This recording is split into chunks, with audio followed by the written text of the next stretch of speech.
Beliefs are what make the difference between a lifetime of joyous contribution and one of misery and devastation. Beliefs are what separate a Mother Teresa from a Charles Manson. Beliefs are what cause some individuals to become heroes, while others lead lives of quiet desperation.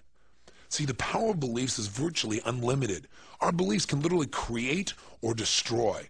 Beliefs are not merely matters of emotion or action. They can literally change our bodies in a matter of moments. I recently had the privilege of interviewing Yale professor and best-selling author Dr. Bernie Siegel. As we began to speak about the power of belief, Bernie shared with me some of the research he'd done on people with multiple personality disorders.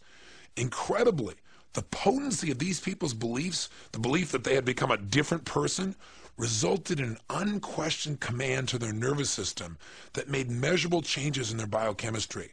Their bodies would literally transform before the researchers' eyes in a moment's notice. Patients' eye color actually changed as their personalities changed, literally from brown to blue. Physical markings on their bodies disappeared and reappeared. Even diseases such as diabetes or high blood pressure would come and go depending on the person's belief as to which personality they were truly manifesting. So what exactly is a belief? This thing that's so powerful. Basically, it's simply a feeling of certainty about what something means. It's a feeling that's supported by what we call references, by life experiences that hold that belief up. Think of an idea as a tabletop with no legs. There's nothing to support it. It's not solid. It becomes a belief the day you put legs underneath that tabletop. Now it's supported. Now it's solid. Now you feel certain. If you have a belief, for example, that you're sexy, that belief is supported by the events in your life. Your mate tells you that you're a terrific lover. You look good in your jeans. You work out every day. You keep your body in great shape, and you drive a hot car. You can develop a belief about anything as long as you find enough, quote, legs, in other words, enough references to support it.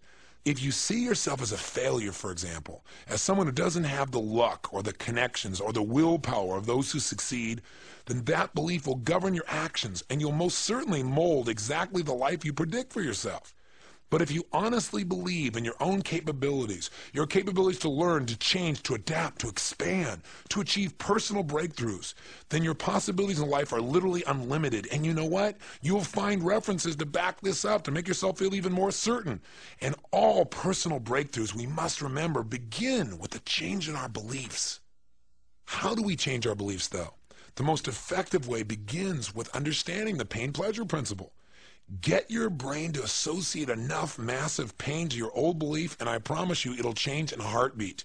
You've got to feel deep in your gut that not only has this belief cost you pain in the past, but it's costing you pain in the present, and ultimately it can take away everything you desire from your future. Then you need to associate tremendous pleasure to the idea of adopting a new empowering belief. Another important element in changing a disempowering belief is to create doubt. See, if you're really honest with yourself, aren't there some beliefs that you used to defend heart and soul years ago that today you'd almost be embarrassed to admit you even had? What happened to those beliefs? Something caused you to begin to doubt them. Maybe you had a new experience. Maybe something that ran counter to the experience that had propped up that old belief. Maybe, for example, you met some Russians and found out they were people just like you. They weren't part of some evil empire. Or maybe you discovered that if you relaxed and you really let yourself enjoy it, you really could look pretty good on the dance floor. In any case, something happened that planted a seed of doubt in your old limiting belief. Your mind began to re-examine or question your belief. And that's the key to beginning to break up your old limiting beliefs. If you question anything enough, eventually you'll begin to doubt it. This is a tremendously effective strategy for shedding disempowering beliefs. I mean, haven't you done this with yourself? Aren't there areas in your life where you've doubted yourself? How did you do it? You asked yourself lousy questions like, well, what if I screw up? What if I don't follow through? What if I forget what I'm supposed to do? And as you ask these questions, you begin to doubt yourself. Why not use this force for good and use it to destroy the limiting beliefs in your life? And as you question an old belief, begin to build up evidence to support your new beliefs, one that'll empower you. Give it legs. If you build up a belief enough, it'll become something even stronger. It becomes a conviction. A conviction now is a belief that is reinforced by even more powerful references. It's an irresistible force for change. For example, let's say you've decided never to eat meat again. To strengthen your resolve, talk to people who've chosen a vegetarian or vegan lifestyle. What reasons prompted them to change their diet? And what have been the consequences on their health and other areas of their life? What benefits have they received? In addition, begin to study the physiological impact that animal protein has upon our bodies. The more references you develop, the more emotional these references are, the stronger your conviction will become.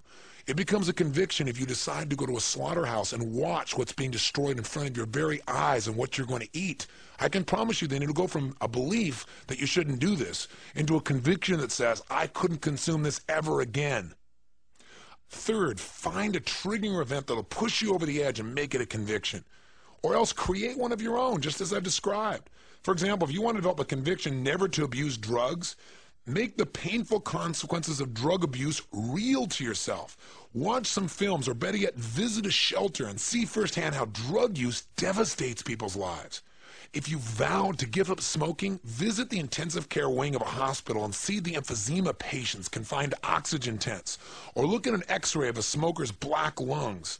These kinds of experiences have the power to push you over the edge and establish true conviction. Finally, take action. Each action you take strengthens your commitment and raises the level of your emotional intensity and conviction. So begin today to develop a habit of focusing on the consequences of your beliefs. This, more than anything else, began to change my life. Become conscious. Wake up to their impact. Are they strengthening your foundation by moving you to action in the direction you desire, or are they holding you back? Right now, take 5 minutes on a piece of paper and brainstorm every belief you can think of that empowers you. Write them all down. Then take an equal amount of time and write down all the disempowering beliefs that you can think of that have limited you in your past. Stop this tape right now and do this. Too often in life we listen to a tape or we read a book and we don't really use what we're reading. Please take a moment and do this now. Stop the tape now.